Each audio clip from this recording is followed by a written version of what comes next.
Welcome back to Gabs Kitchen Adventures. Today I'm showing you step-by-step process of how you can make the empanadas with ground beef. Stick around and I'll show you step-by-step process. I'm adding half an onion, 1 bell pepper, 2 tomatoes diced, and mixing it with the ground beef.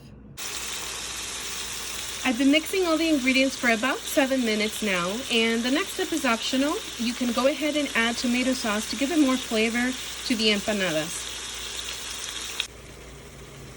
I went ahead and added the pasta sauce, 12 ounces of the canned sauce, to give it more flavor and to the empanadas. This will also give it more flavor and keep it more moist. This step is optional. What I'm doing now is I'm using pie crust. You could go ahead and make these from scratch. I'll be placing a video out soon to show you step by step on how you could go ahead and make the pie crust from scratch for the empanadas. And I'm using this brand. So I went ahead and rolled it out, and I'm using just a lid. You could use a cookie cutter to make the shape, and I'm just gonna press it down and roll everything out. And make sure that your surface is very clean before you place anything there. And now what I'm doing here is I'm gonna go ahead and place it in a sheet. I have it in a pie sheet, a pizza sheet. Getting about a spoonful and of all my ingredients, I'm adding it here. Now I'm gonna go ahead and use a fork. And I'm gonna go ahead and fold this in half.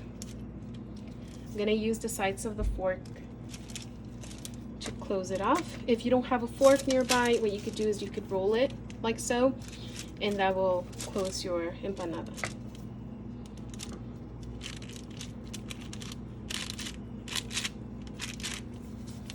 And so you continue doing this for all your empanadas and pie crusts. Once you're done with that, what I went ahead and did was I used 1 egg here, and I'm gonna go ahead and just drizzle it on top.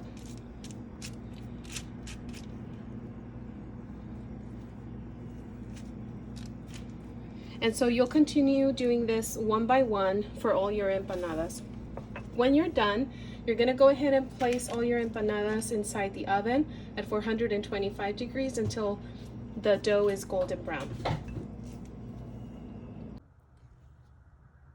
And here we have the empanadas. They're all done. It took about 15 minutes at 425 degrees. And as you can see, the dough is crispy. It's golden brown. Let me show you what the inside looks like. I did set them aside because they are very hot. And here is the inside. Enjoy.